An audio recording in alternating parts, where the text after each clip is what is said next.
Hey everyone, welcome to the Roto Grinders Morning Grind podcast. I'm your host, Stevie TPFL.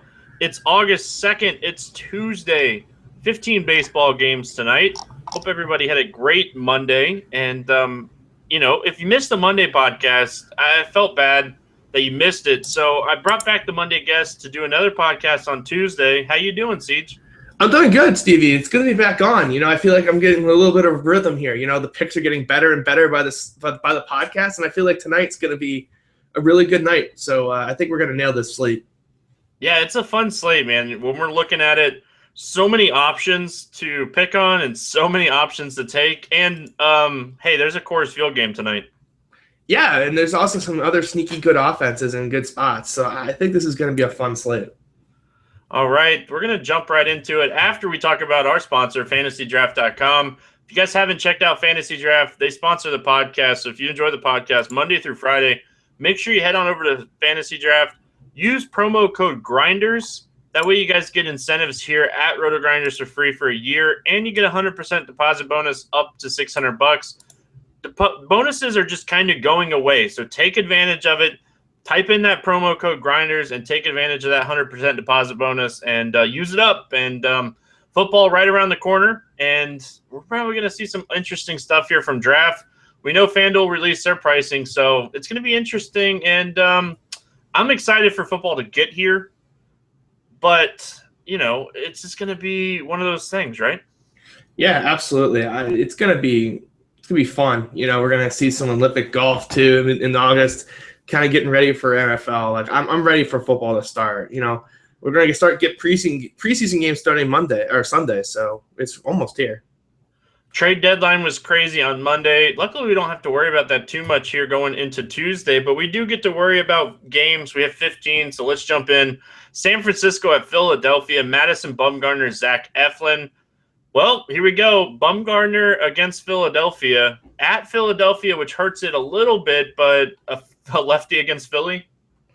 Yeah, I mean, this is where you're going to kind of start for your pitching, you would think. I think it's a little slight dependent because he's super close to Jose Fernandez on FanDuel and DraftKings or Fantasy Draft, so it's going to be really tough. You're going to have to pick between those two guys, and both guys are just in monster spots.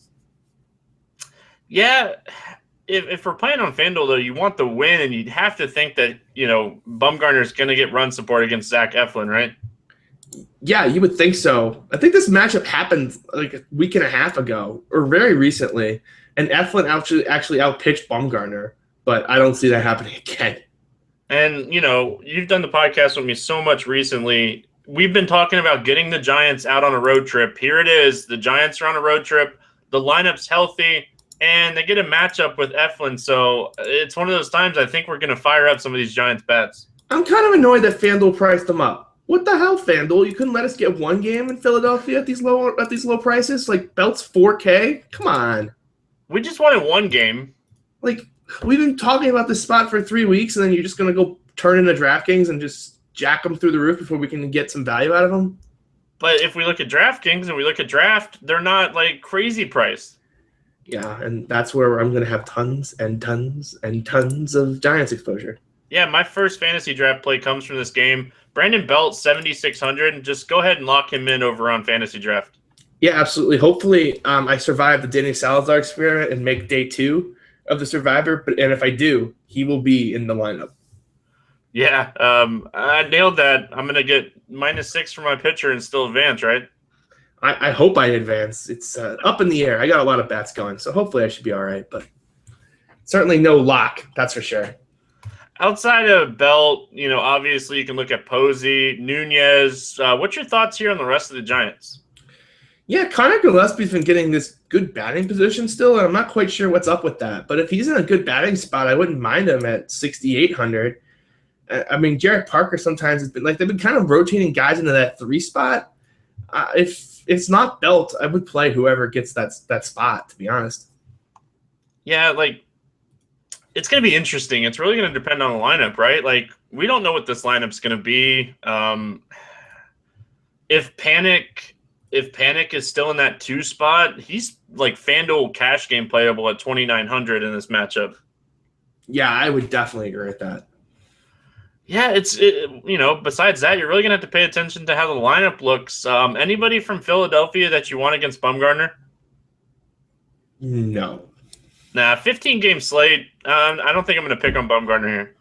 Not with all the good offenses and good spots that are going to be under owned just because Coors is on the board. All right, Texas at Baltimore. Yu Darvish, Dylan Bundy.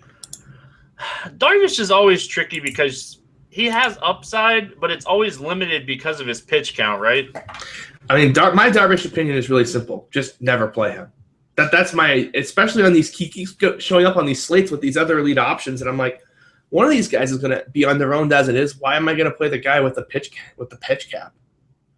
Yeah, I can definitely see that, and I don't hate it. Like if you're playing on draft and DraftKings, there's no way you're touching Darvish. 11K on DraftKings and close to 22,000 on Fantasy Draft. Like that's too much. But on a site like FanDuel, like he can have that 10 strikeout game in 90 pitches, and he's a little bit more of a discount than what we've seen lately. Yeah, you could talk me into him on FanDuel. Like if you really wanted to play him, I would be like, go ahead. But just not there's a couple of other spots on FanDuel where I think I would rather attack. But it's a fine option if you like them that much. No interest from Dylan Bundy here, I'm guessing. No, not after that last performance. I think he'll be a little overowned here. Yeah, I agree with you. Wasn't bad, man. 2 starts in a row. He's actually pitched pretty decent, but tough matchup here against Texas. Texas on the road in Baltimore. Texas bats going to be getting a lot of at-bats here. What's your thoughts here on the Texas bats? Yeah, it kind of depends on the site. On Fantasy Draft, I can't touch them at those basically Coors Field prices. On FanDuel, they're a little more reasonably priced across the board. I definitely could have some interest there. Odor at 3.4K is the guy that jumps off the page. That would be my number one pick, probably. Yeah, they went out and made this lineup a lot stronger. They went out and got Carlos Beltran and Jonathan Lucroy. Like, Texas just got really strong. Yeah, it's also annoying, though, on FanDuel. Profar's an outfielder now, so, like, he's kind of just out of play for a while. I'm not sure why he's an outfielder, but, I mean, he is. So if you're kind of looking at Odor now as kind of like the chalky second baseman, you're no longer going to get that split ownership. Yeah, that's definitely an interesting point. What's your thoughts here on Nomar Mazara if he continues to hit towards the top? 3,100. Always a guy that I like to play, so I'm a little biased. Yeah, I kind of liked him when he was underpriced for no good reason, but certainly I wouldn't be opposed to playing him at 3,100 if you made your lineup fit. Baltimore bats here against Darvish. Anybody stand out to you? It'd be the power bats. We saw Chris Davis hit 2 home runs, and when I think Chris Davis, I think Mark Trumbo is kind of an equivalent. So you could definitely do that at low ownership and high upside. Mark Trumbo, 7,800 on draft, pretty cheap on DraftKings as well. That could be a one-off, power upside type play. I like that call. What's your thoughts maybe on like Chris Davis in the same kind of situation? He's really cheap on draft at 6,800. He just can't hit anything right now. Like he's just cold. I really just have to see him at least get some good hacks. Maybe not even some swings, but just not look like absolutely silly. So for me, I'm not going there. Just a programming note. Trey Turner stole another base just now. Oh, hey, that's good. He got out twice in the first inning, so he really had some redemption to do. Yeah, so Trey Turner, another steal. Minnesota at Cleveland. Talk about a weird game. Like, did you imagine Max Kepler hitting 3 home runs? I did say I thought that Danny Salazar would bust, and that if I was building one extra team, I would build a twin stack on Grinders Live. I did not build an extra team, and I did still play Danny Salazar in cash. But, I mean, Max Kepler, 3 home runs. Is that kind of like the Kirk Neuenhuis of this year? Hey, I've been talking about Kepler for a month and a half, and everybody's laughed at me. But, look, the guy is doing things. Yeah, I don't think I laughed at you. I just said that I wouldn't play him outside of a stack, which wouldn't have worked today, but hey, Yeah, I don't think you laughed at me. It was Dean. It was Dean. Carlos Carrasco, Kyle Gibson. Any interest in these 2 guys? Carlos Carrasco is kind of interesting, right? Because everyone just got burned on Salazar today, but he's just a little overpriced for me. So I'm kind of torn. I would love to take advantage of the recency bias, but I'm just not sure the value's there.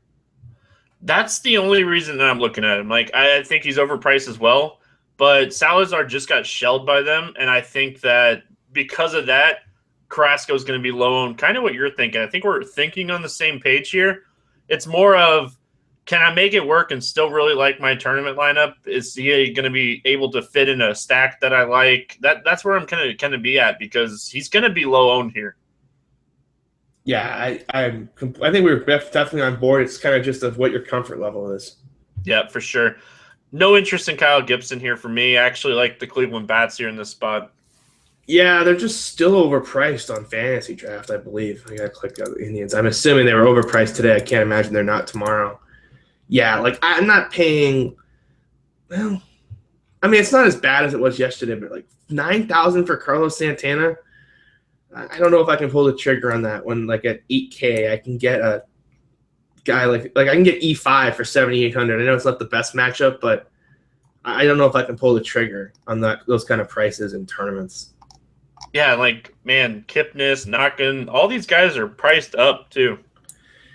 Yeah, it's just like Kipnis is $10,000. I can get Nolan Arenado for $10,200. Fair point.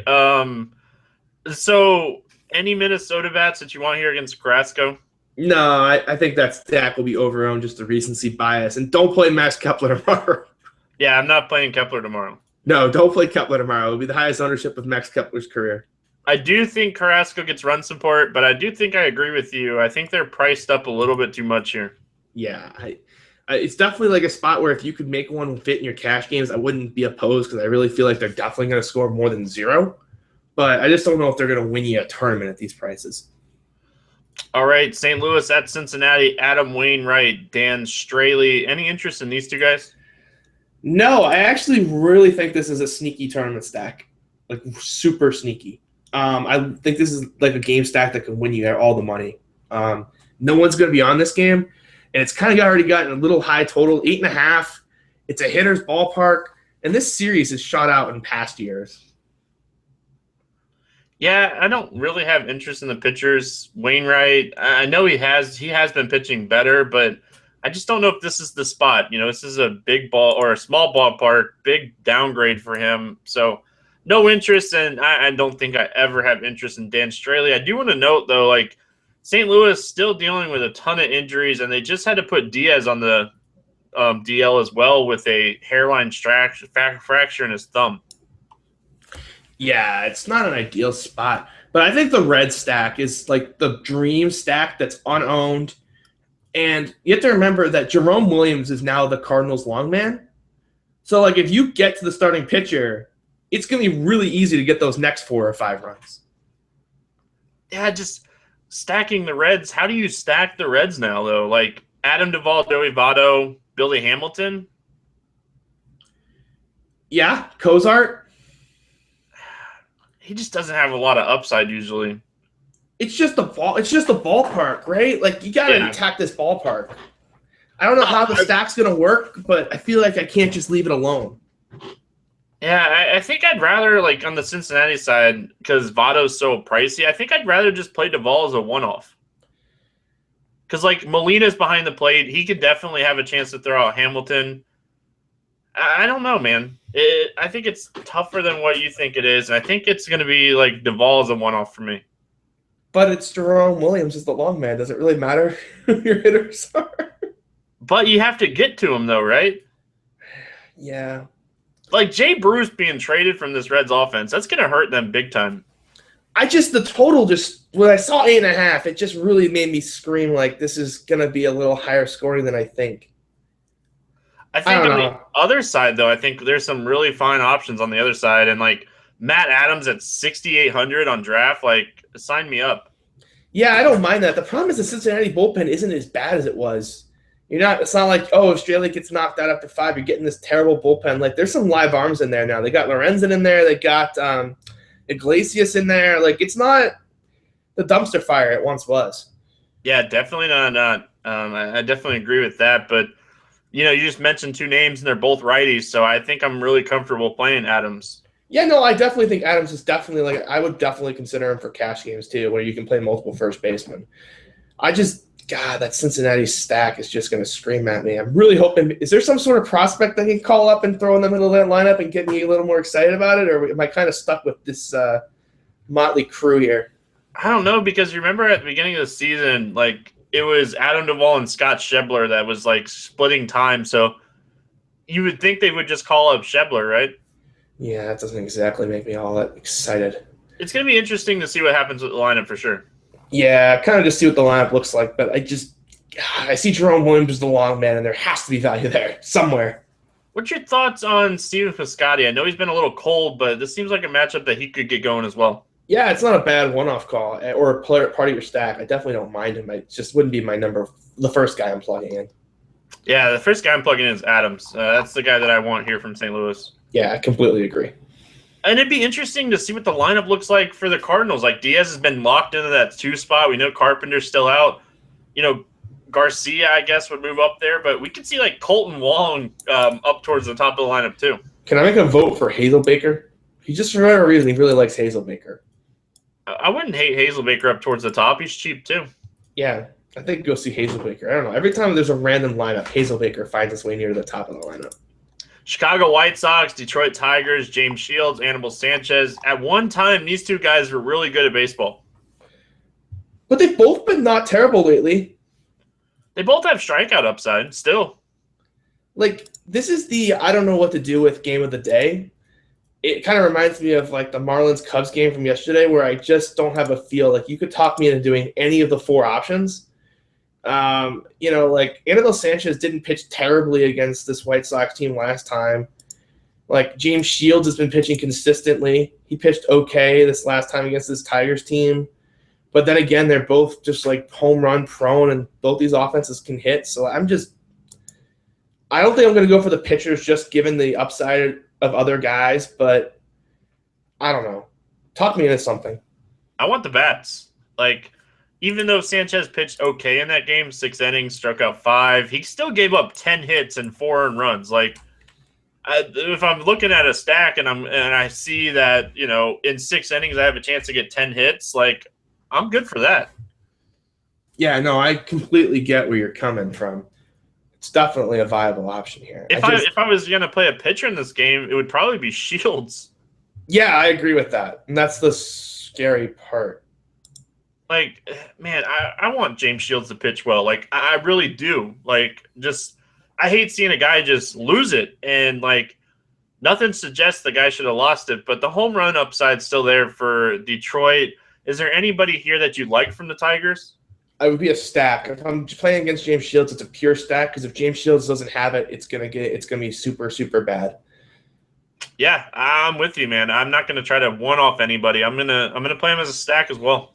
Yeah, absolutely. And I just think it's hard to play James Shields on FanDuel because it's like John Gray is 100 less. Now I know it's in Coors, but like at least I could see some massive upside there, right? Yeah, I agree. So I think it's just gonna be hard to. I think it's kind of like play a stack of one of these teams or kind of just pass on the game. My second fantasy draft play. I don't know if you're gonna like this one or not. Jose Abreu, 7,200. Love this spot for him. I know the power's not there, CJ. You're looking at me crazy. He's 8 for 14 off Sanchez with 4 extra base hits, 2 of those being home runs. He's masked Sanchez, and like the multi-hit games are still there. I'm not calling a home run by any means, but you give me a multi-hit game with some RBIs, I love it here. I'm going to post a GIF on Twitter of my thoughts of this play, and it's going to be the How I Met Your Mother intervention picture. No, what's the intervention? We need a Jose Abreu intervention for you. Like, you just can't stop. You cannot stop Sam I Am. You have to keep rostering this guy. All he does is burn you. Like, so he has hits in 7 of his last 10 games. Like, why shouldn't I play him, at this price? Because he's got exactly Sanchez. This amount of – he's got 0 power upside. 0. I don't need power upside, though. Like, he's 2,900 on FanDuel. I bet you he's really popular. Oh, please be popular. Are you kidding me? Let me give you a list of all the first basemen at this price range I would much rather play. It starts with Will Myers at 3,200 versus like the only good pitcher the Brewers have. I can't think of his name right now. Zach Davies? I think it's Guerra. Is it Guerra or Davies? Is it Davies? Yeah. Still would play Will Myers. Still would play Myers at 3,200. I would play Kenneth Vargas at 3,100. I would play Matt Adams at 3K. Absolutely. I would play Daeho Lee at 2.9. I would play Justin Smoke. I would play Justin Morneau. There's like 50 guys I would rather play than play Abreu at this point. Well, I'm going to play Abreu. I'll let you play the 50 other guys. Jose Abreu at 2.9K. Like, this has been going on all season. Like, and there's just no. It's not like he's seen the ball better. It's not like his walks are up. There's just like nothing to see here. He's just not what he was. Other guy that I'm looking at here a lot from the White Sox is Adam Eaton. He has really good BVP against Sanchez as well. I think that I'm with you as far as like stacking this game, but I think you can play some one-offs as well. Yeah, I mean, I don't think this is really the game to be attacking with one-offs, to be honest, on the full slate. I think it's kind of just a stacker. Get out of here. BVP, man. Melky Cabrera, 15 for 34 off of – there's a lot of BVP in this game. You know I'm a huge BVP fan, so Miguel Cabrera absolutely owns Shields. Kinsler has he has 4 home runs and 56 at-bats against Shields. Then just play the stack. Yeah, I think I talked myself into a game stack here. There's a lot. I get excited when there's a bunch of BVP. There's a bunch of BVP. Don't have to continue to talk about it. We'll start with Pittsburgh at Atlanta. Garrett Cole, Mike Fultonevich. Any interest in Cole here against the Braves? No, there's too many good pitching options on the slate. Cole's a guy I kind of just leave for the bad slates, but on a full slate, I can't do it. What about Fultonevich here against Pittsburgh? He's 13-2 over on draft. If you're playing a tournament, maybe a core stack, could he be an SP2 in a tournament? It feels like getting a little cute for me. I don't think you need to go there on this big slate. There's some good options, and I know the Pittsburgh bats have been struggling, but I just can't really pull the trigger on Fultonevich.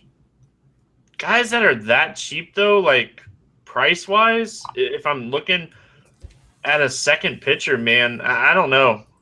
We do have Matt Schumacher, who's like 3,000 more. I might pay that extra $3K for him.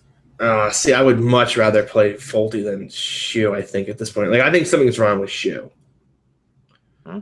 We'll talk about that here in a minute. Let's talk bats. Is there anybody from Atlanta or Pittsburgh that you like here? Maybe a Pittsburgh stack if I was playing anything. Or Polanco one-off, maybe, if the price was right. Yeah, I think Polanco one-off's a good call. Like, Fulte does struggle with lefties. Yeah, I'm kind of looking to see if there's a good price for him anywhere. I wouldn't mind 3.8 on FanDuel, to be honest. It's better than that 10K on Fantasy Draft. Yeah, and he's been hot, too. We're not going to pay 10K when we're going to have cores guys in that price range. Yeah, no. Kansas City at Tampa, Ventura against Andres. I think this is – did he get called back up, right? No, he's been in the bullpen, so he's not stretched out. Oh, man. Like, where do we pick on him, though, with Kansas City? Everyone. They're free. They're free on Fantasy Draft. Just play as many as you need in your cash games. I mean, if you're not playing Eric Hosmer as your Fantasy Draft third play, I'm going to be flabbergasted. I didn't realize he was that cheap when I was doing my list. So here's what you can do. You can remove the Jose Abreu pick, and you can add the Eric Hosmer for less pick. I don't hate it, but I'm not going to do that, but I don't hate it.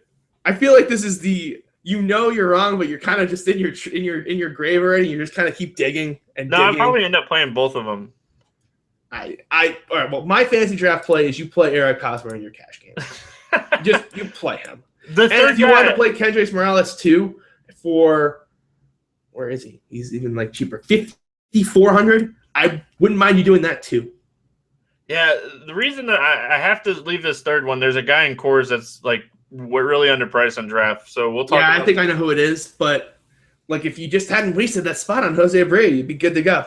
Yeah, I'm going to keep my Jose Abreu spot. I do like the call of being able to play just about any of these guys. Lorenzo Cain, 6,300. I know we said we kind of want to wait and see him get right, but at that price tag, we have to look at him, right? Yeah, I think this is kind of the price tag where you just got to attack. And I honestly think as a Kansas City stack isn't crazy. I know it's a bad ballpark, but this is kind of a lineup that you kind of cycles through anyways. It's a singles and doubles lineup, and boy, like if it goes to the bullpen, their long man is the starter in this game. So who's the new long man? I don't know, man. There's just potential for one of those 15 runs, 25 hit games. Now, is it very likely? No, but I would say it's more likely than just on like a normal day. I just saw your tweet, made me laugh. What's your thoughts here on Ventura? Like, is this a spot that he might be popular because Danny Duffy just destroyed the race? I would think so, but here's the problem. Like, it's actually a good spot. It is a good spot. Like, we have to mention, like, so they traded away Pierce, and they traded away Geyer.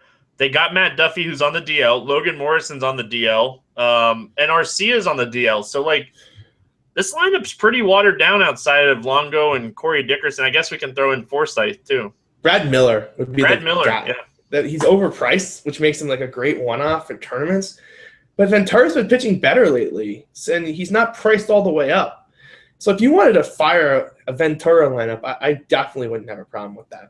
Yeah, he's another guy like in that $15,000 price range that I think is playable. Yeah, I absolutely think he's playable. And it's kind of like one of these guys is going to go under-owned, and you're going to be really happy you have him. And one of them's going to be over-owned, and you're just like, man, I wish I didn't have this guy at this ownership. And good luck figuring out which one's which. New York. Jake DeGrom, Tanaka going off against each other here. What's your thoughts on my boy, the GOAT? I kind of need to see what the Yankees lineup's going to look like. Because they called up Ben Gamble. He wasn't there at the start of the game, but I just saw he was pinch hitting at some point. So, it could be a pretty watered-down Yankees lineup without the DH as it is. And if they play Gamble in his first start, you could kind of have some K upside. But it's really tough to play him on a win-heavy site because Tanaka against that Mets lineup is a pretty good spot as well. Yeah, it'd be interesting to see if Jay Bruce is – you would think that he's in the lineup, right? Yeah, you would think so. I would definitely think you would think he's going to be ready to go. They were back in Cincinnati. They didn't play on Monday. You would think that he got on a plane and got there right away, and he's in the lineup. Yeah, I would be stunned if he wasn't in the lineup. I don't mind DeGrom as a tournament play on this slate, but I think I'm with you. I think I'm playing him more on sites where I want strikeouts and innings instead of the win, right? Yeah, exactly. I don't think you could play him on a site where the win is so overweight importance. What's your thoughts on Tanaka? Like, I think he's another guy. I just never get Tanaka right, but I don't know what I feel. It's going to be a lineup thing, right? Yeah, I just don't see the strikeout upside with Tanaka, so I think it's just a pass. Like, he hasn't struck out more than 7 the entire season. Yeah, and you can't play him on FanDuel because he's pitching against DeGrom. Yeah, and you can't play him on DraftKings without the K upside. So I think it's just kind of a better real-life play than fantasy play kind of guy. Looking at the bats in this game, anybody from the Yankees that you want against DeGrom? No.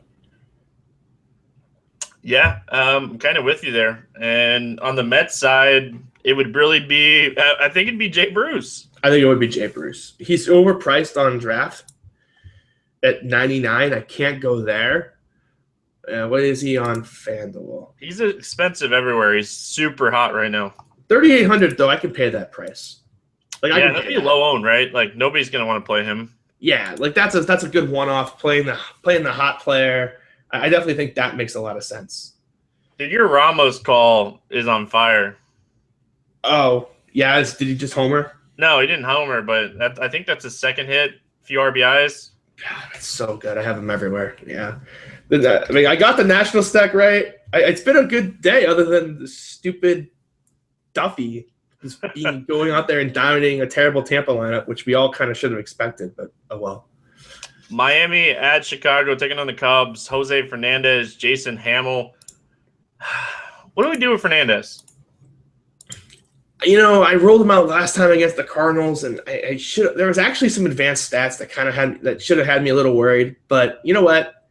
I think people are good. I don't think he's going to be high enough owned on this slate. Like, he's still Jose Fernandez, and the Cubs can strike out with the best of them. So I think it's a good spot to play Jose Fernandez. Obviously, he won't be unowned, but he'll be under 20%, and I think he should be a little higher in this spot.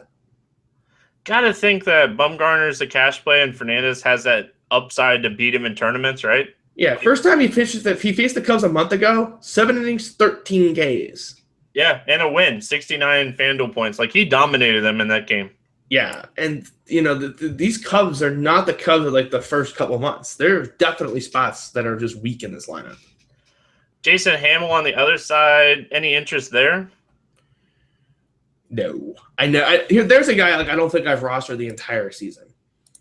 Yeah, I'm not a big Jason Hamill person. I guess I would pick him, against weak teams, but I just don't know if the Marlins are a weak team anymore.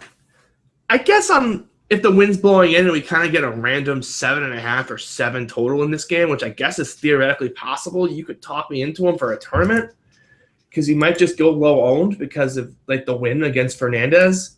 So if I can get Hamill at like under in single digits, it's probably a good play. But I just don't know if I'm ever going to pull the – like there's a lot of great plays that sometimes I just can't pull the trigger on. This kind of feels like one of those where he could be single digits and it's a great option for tournaments that I just never will get the trigger right on. I think I'm playing him if I'm playing him like on DraftKings or Draft. SP2 where I'm trying to get in a stack and I need the cheaper option. Yeah, I could see that. What is he over there? 16.8. Yeah, I don't mind that price tag. Yeah, that's going to put him right around the $8,500, $9,000 range on DraftKings. That's probably a little too high. Yeah, but I kind of like him better than the options around him. Like, I think I like him more than Cole. I like him more than Roark. I like him more than Shu. We'll get there. I think he's always above John Gray, right? In cores, you kind of can't pay the full price. So I think in this tier, he's kind of like the best option. Yeah, if you're not paying the extra $900 for a price, right? Yeah, he's a little more on draft, right? He's 1,600 more, so that's a little more. But on FanDuel, I think you could definitely try to find the 900. Is that where he's 900 more? Fantasy draft, or no, DraftKings. Sorry. Oh yeah, I think I would find the 900 there. Yeah. Looking at bats in this game, anything really stand out to you here? I mean, you're going to have Chris Bryant at the lowest ownership he's going to have the entire season, right? Yeah, I don't know if I can pay up for him. I really don't. You're paying up for upside, and he definitely has the upside.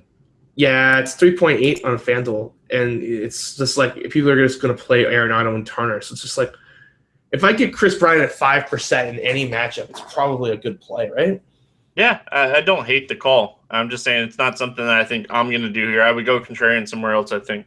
Like, I would rather play Jake Lamb at 3,200, and it's realistically where I would end up because I think that would be contrarian as well. So that's probably where I'd end up. But I think it's a super sharp play to take the upside there at 3,800. What about Stanton on FanDuel at 3,300 against Hamill? Yeah, I don't mind that.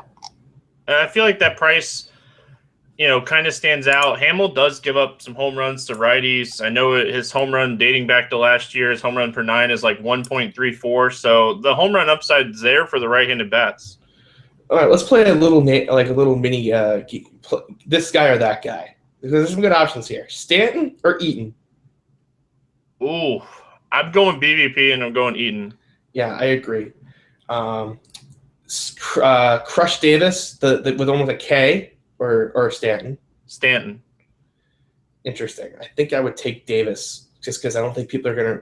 I think people are gonna overrate the shoe. One more, Nelson Cruz, or you don't even have to ask that question.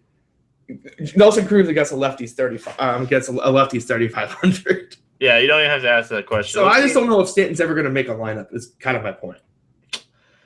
Let's move it on. Moving out, Toronto at Houston. Lance McCullers, R.A. Dickey. Is this an interesting spot for McCullers here? Yeah, but is the recency bias crowd going to kind of overpopulate this island? Maybe, but I don't know, man. We do have Bumgarner on the slate. We have Price on the slate. We have DeGrom on the slate. But we also have Coors. You might be able to get McCullers and Coors. There's no chance you're getting those other guys in Coors, right? Even McCullers in Coors is going to be tough, though. He's pricey. Yeah, I think that's like as high as you could possibly pull it off. So this might jack his ownership, right? If you're playing Coors and you're just going to punt everywhere else, you can get to McCullers. It's possible for sure. Yeah, I want Lance McCullers if he's going to be the 10 to 15% he should be. I don't want him if he's the chalk because of price. That's gonna kind of just be one of these things you got to kind of pay attention to the day and listen to what everybody's liking. Yeah, exactly. This is one of those slates where you're going to have the elite pitchers and cores, and I'm just going to take the option that I think is the lower owned. If people are going to pay up for a pitcher, I'll take the cores bats. If people are going to pay for the cores bats, I'll take the high upside pitchers. Yeah, I can see that for sure. Dickey here against Houston. Any interest in Dickey? Let's check out some quick BVP and let's find out, because that's basically what my interest level would be based on. I have the screen up here. Let's see what They're got. batting 356 against him. Preston Tucker's hit him in a small sample size. It just looks like everybody's hit him. Yeah, except for Jose Altuve. Yeah, and so it's probably not the spot for R.A. Dickey. So, looking at the VVP, what are your thoughts here on the Houston Bats? Kind of a sneaky stack, to be honest. I mean, they're never super sneaky.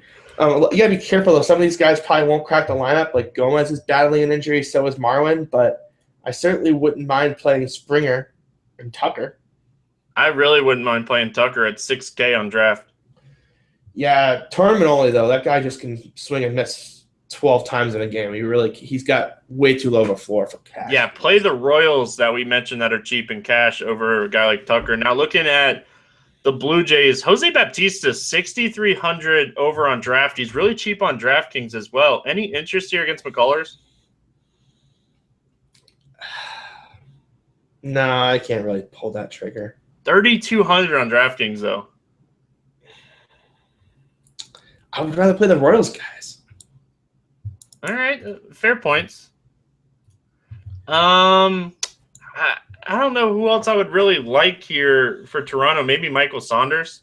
Here's the thing, too. Like, there's been no at-bats against McCullers from this team, and this is a guy that has like a breaking, like a curveball that's different than the other ones too.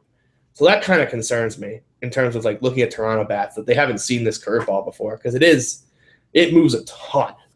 That's one of the best knuckle curves in baseball. Yeah. Well, it's Coors Field time. It's Brandon McCarthy, John Gray.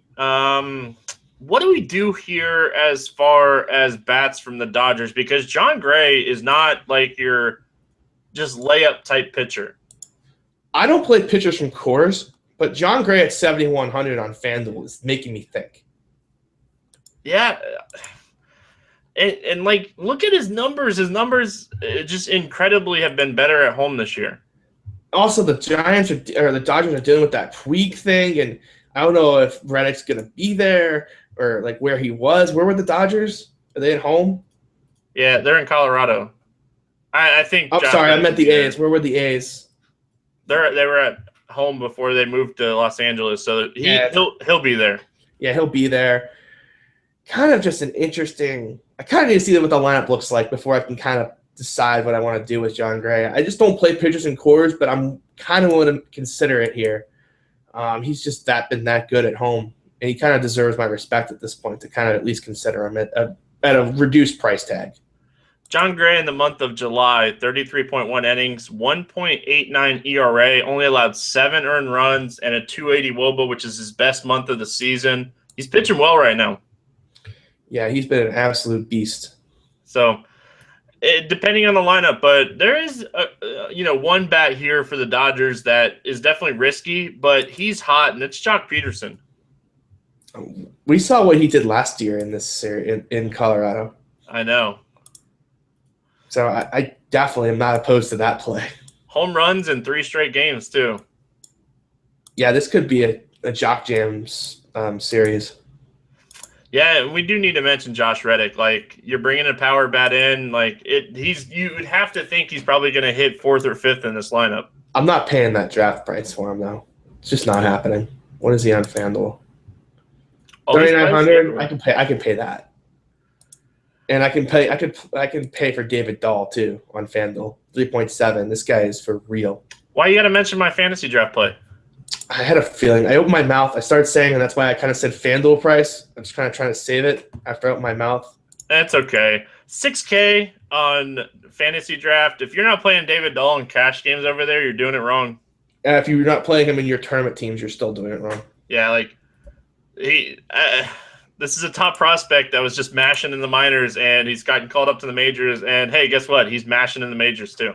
And it wasn't exactly like he faced easy pitching in that Mets series either. Like he faced good pitching and was hitting the ball quite well.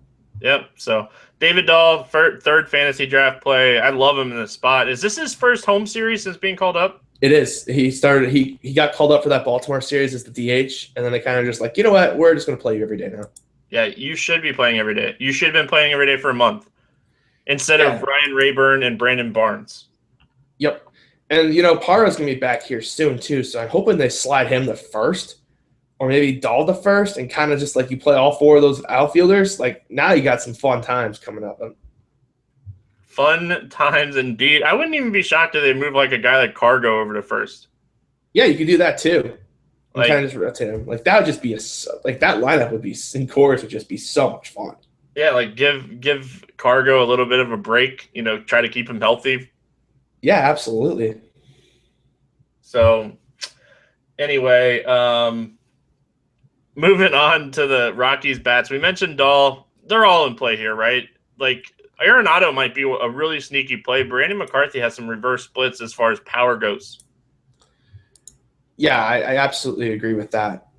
Like 39% hard contact rate is McCarthy dating back to last year to righties. Like some massive reverse splits. And we've seen it kind of with New York when he was there too. Yeah, absolutely. I definitely think that this is gotta have to see what the deal with Story is. Hopefully he can get in the lineup though, because he's just been destroying the ball in Coors all year.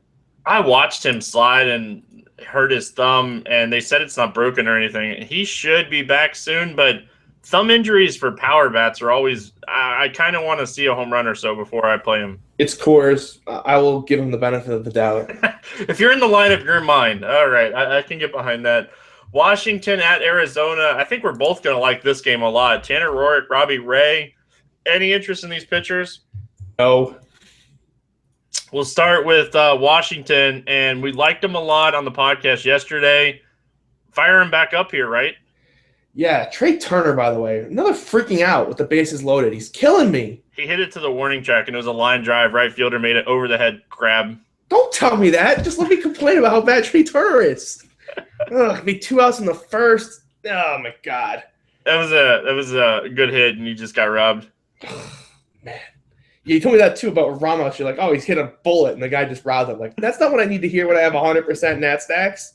Come up with something else. All right. I think this is a great spot against Robbie Ray. Ramos, Worth, Michael Taylor, I imagine will crack the lineup. Don't mind him. I'm done with Bryce Harper, though. Like, I'm just done. Did you see his ownership in double-ups tonight? It was something obscene, like 50% or something. It was crazy high. Yeah, I built Nat stacks fading Harper today. And I knew that, like, normally when I do that with the Rockies, it just means Cargo hits a homer.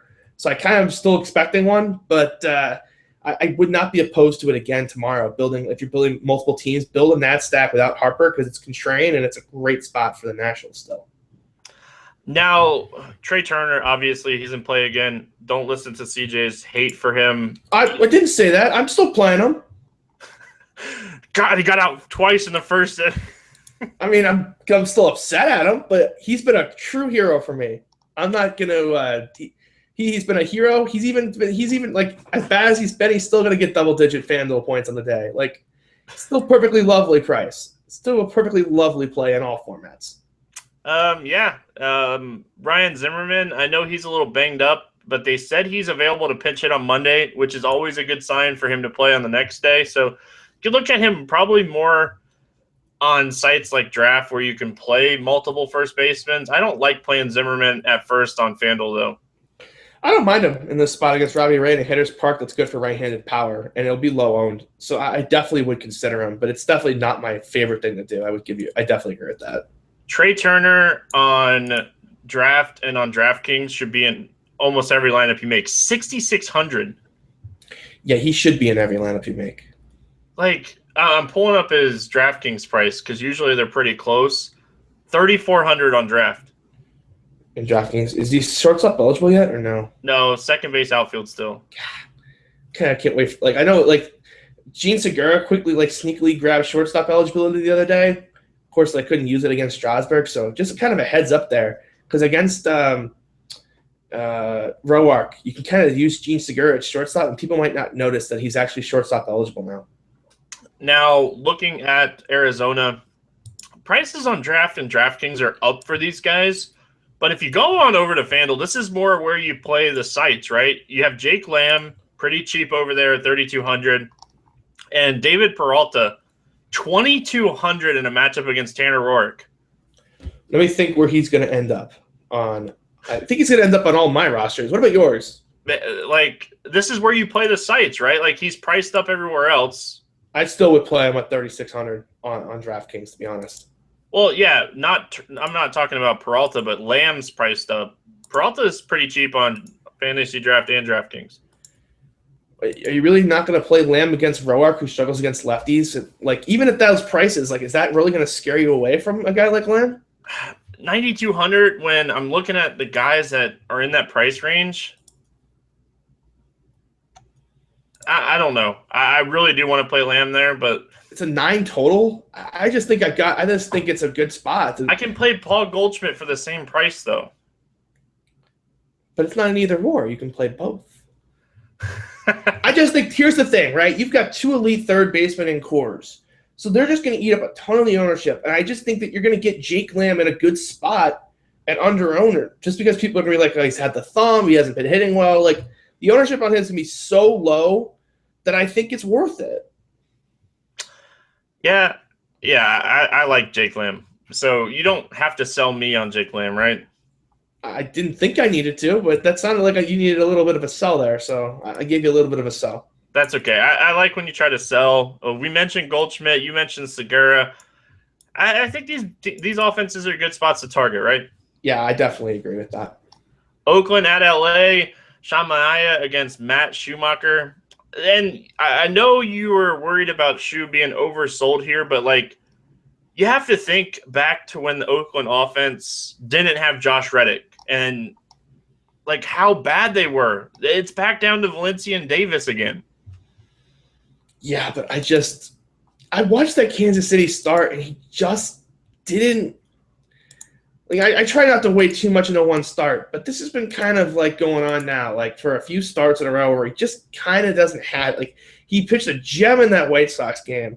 Then it kind of came out a little murky against Houston. Then he came out a little flatter against Kansas City. I'm not saying I'm going to have 0, but certainly I'm not going to have as much as I probably should have, because I'm just worried about the guy. He's one of my favorite starters on this slate. Like, back at home in a good matchup here against Oakland, I like him a lot. Yeah, I understand it. It just feels weird that he's had 6 or fewer strikeouts in 5 of his last 6. Yeah, but that's what can Oakland do for you? Yeah, that's kind Oakland can do a lot for our boy like Matt Schumacher. Yeah, I kind of need to do some pitch FX and kind of just make sure that it's not like a pitch thing. Probably something I need to go do. Because if the curveball's just not curving as much or whatever, then it's a little bit of a different story. If it's just kind of just like poor luck, then I kind of don't want to overweight it either. So I could definitely get talked on the Shoemaker, I guess. I'm not opposed to the guy. Sean Manaea, he's been pitching pretty good since returning from the DL. 3 of his 4 starts have been really solid. Any interest in him against the Angels here? I don't know. I need to see the Angels lineup, right? If it's the good one with Marte and those kind of guys, not really. If it's the bad one with Simmons batting 5th, then I'd probably have some more interest in him. Yeah, like, now looking at the lineups, we'll start with the Angels because we're kind of talking about them. I think you can look at Pujols and Mike Trout. Mike Trout's going to be super low owned because of his price tag on FanDuel.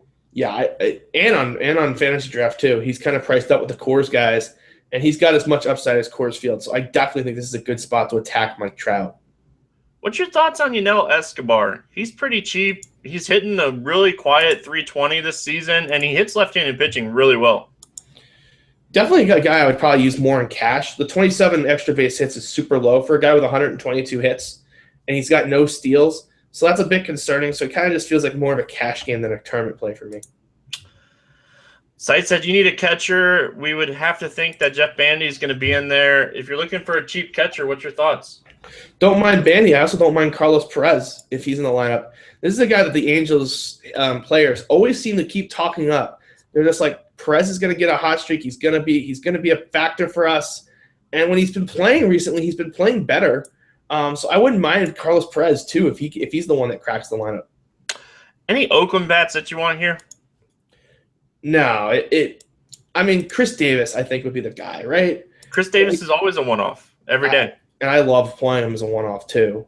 Yeah. I had him in that Yu Darvish day, which was great. And this kind of feels very similar to that for some reason. Just like when people are going to kind of be on shoe, and I'm going to get Chris Davis at 4%. No, I'm with you, man. I'm always a favor of him as a one-off. Yeah, this is a good spot where you're going to give him a low ownership. Like when you can get guys like him at below 5% and when you want to do it. And this is the kind of a day you'll get him at that ownership level. Boston at Seattle, David Price, Wade LeBlanc. Price is in a good spot here, right? Yeah, it's okay. I mean, it's fine. It's not my favorite. I certainly wouldn't be opposed to rostering him. He threw a good game against the Angels last time out. Mariners do strike out a bunch against left-handed pitching. I just feel like I've gone down this road before where David Price is going to be popular and he just kind of doesn't do it for us. So I'm obviously a little worried, but certainly I think he's a fine option. And then the question, of course, comes down to whether Wade LeBlanc, left-handed pitching against the Red Sox, whether he's in play. I pulled up some good stats earlier today, and I kind of want to share them with you guys. I mentioned them on Grinders Live, so I'm sorry if you've already heard this. So the soft throwers against the Red Sox, and these stats are all since June 24th when Chris Young left. The soft throwers have thrown 20 innings to an ERA of 7.2 and only 9 strikeouts, where the hard throwers have thrown 35 innings, a 2.1 ERA, 32 Ks.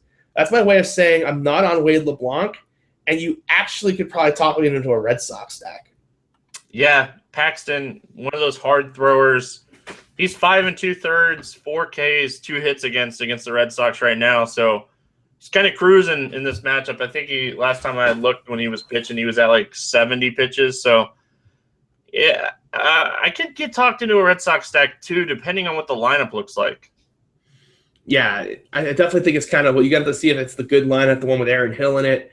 So I definitely think there's definitely some merit to considering the Red Sox stack, especially if this continues and the Red Sox put up another dud. 3 duds in a row against left-handed pitching might be the time that the Red Sox go a little too low owned.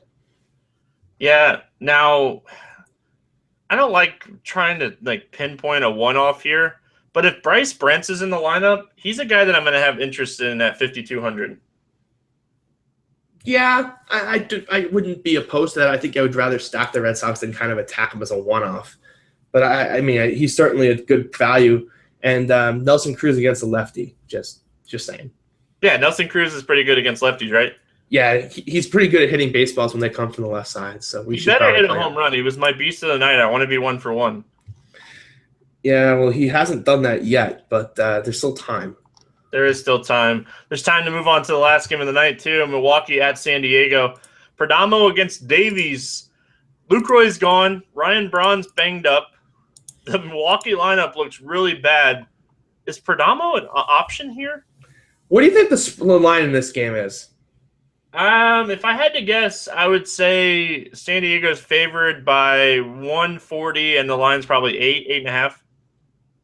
Milwaukee, minus 130. I think Zach Davies is a phenomenal play. I think they're both in play. Both of these lineups suck. Well, Milwaukee is favored with that terrible lineup. Like, boy, they must really respect Zach Davies in this matchup. Hey, I will note Alex Dickerson took some BP on Monday. Oh, yeah. I mean, boy, I think he's probably another day or two away. That injury he didn't look good coming off the field. Like, I thought it was a DL trip for sure. So I'd be stunned to see him in the lineup, but it would be good news for the Padres if he is. Look, Zach Cozart's pitching good against Milwaukee tonight as we're doing the podcast. So I think Perdomo could do it as well. God, I actually liked Cozart. Remember when I got laughed at on this podcast about 24 hours ago for saying Zach Cozart was a tournament play? Yeah, I did laugh at you because Cozart, he's not good at baseball. I mean, he actually has thrown 37 balls with 33 strikes, but I guess kind of just shows you how bad that Milwaukee lineup is. You're helping my point here. I really am helping your point, but I had just pulled that up, and that is pretty hilariously bad. So, looking at Davies, man, I really think I like Perdomo a little bit more, but Solarte's back. We mentioned Will Myers. Schimpf is just having Schimpf type of year. I know he had a double in the first inning before we started.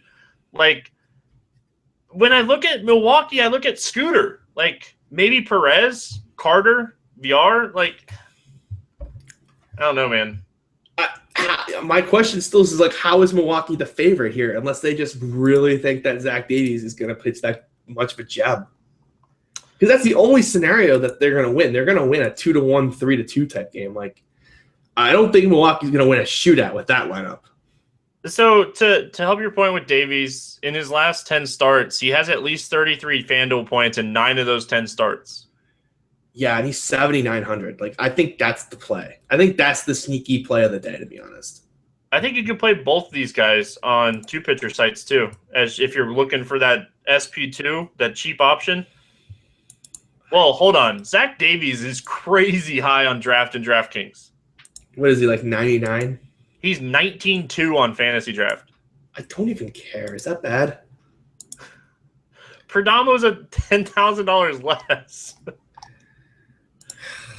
Perdomo, really? Am I really gonna? I mean, I've done this train before. If you at 9,300, if I tell you you're going to get double-digit fantasy points, which he's done in 4 of the last 6, why won't you take that? The problem is the slate. The pitching is just so strong on this slate. Yeah. The opportunity cost is through the roof. You're going to need more of those 18-point games out of Perdomo. Yeah, and I don't know if he's going to get there. The pitching is just, there's so many guys that could just put up a gem. I just don't know if Perdomo can get me to the upside. Like, at some point, like, raw points matters, and I just think that's kind of just a little too far for this slate.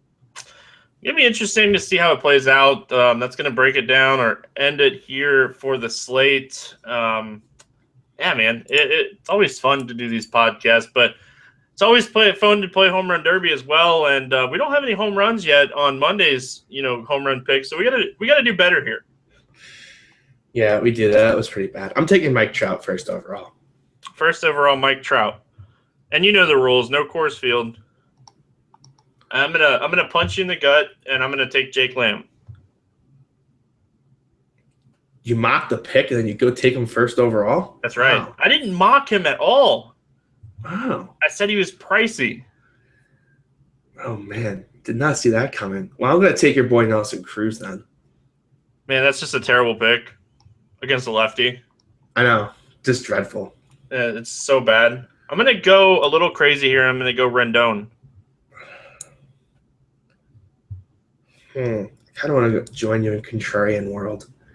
You know what? I'm going to take Ryan Zimmerman. Nice. We like these late games. Yeah, that was my strategy tonight. Like, we had started the podcast, and I had not had one hitter start yet. Not one. I'm going to go to an early game. I'm going to go to a first baseman. I'm going to go Brandon Belt for a home run here. Oh, man. As soon as I forgot about him, too, I started scoring back, and I was like, I forgot Brandon Belt. That's a good pick. And just so you know, Daniel Murphy's still good at baseball. Did he just hit a home run? He hit a RBI double. I mean, that's not bad. It was just he was 5%. I was really hoping he hit a home run. I don't know why he was 5%, but he was. I don't want to tell you the bad news then. Did he get hurt? He got pitch ran for. Yeah, that's all right. Whatever. Anyway, at the end of the day, if you had to pick one pitcher not named Bumgarner, Fernandez, Carrasco, DeGrom, David Price to pick up a win, doesn't have to score the most fantasy points, but to win, who would you have here?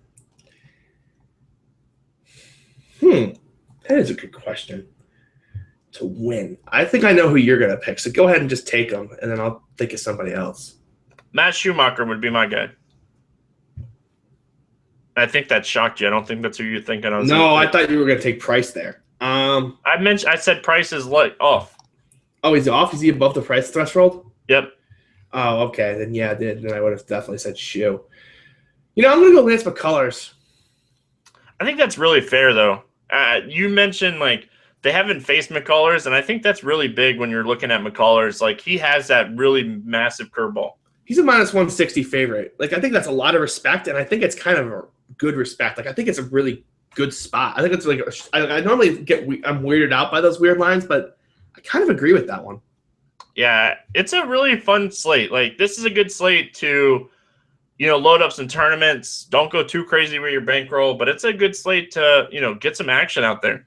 Yeah, maybe if you play like 2 or 3 12 teams, maybe just play like 10 $3 teams and have a little more fun with it. There you go.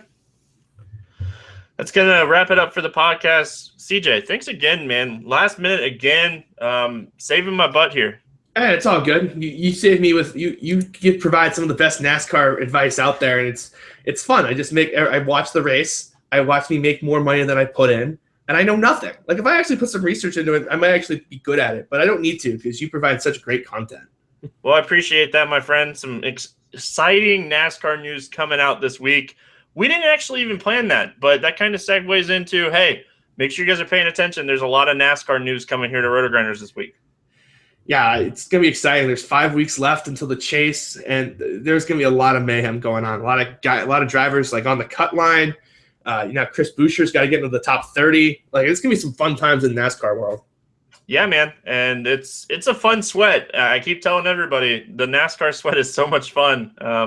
You can have a guy wreck with 17 laps into the race, and then you're sweating the rest of your drivers just doing well enough to get you in that cash line. So it's a lot of fun. If you haven't checked out NASCAR, make sure you guys are paying attention to the news. If you guys haven't checked out Fantasy Draft, make sure you guys go check them out. If you like the podcast Monday through Friday, they're the reason that we're doing the podcast. They sponsor it. So check them out. Use promo code Grinders. That way you guys get the bonus and the incentives.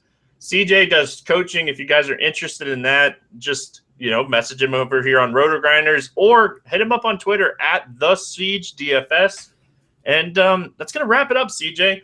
If you guys have any questions or anything, hit us up on Twitter. Good luck in your contest tonight, and we'll see you again tomorrow.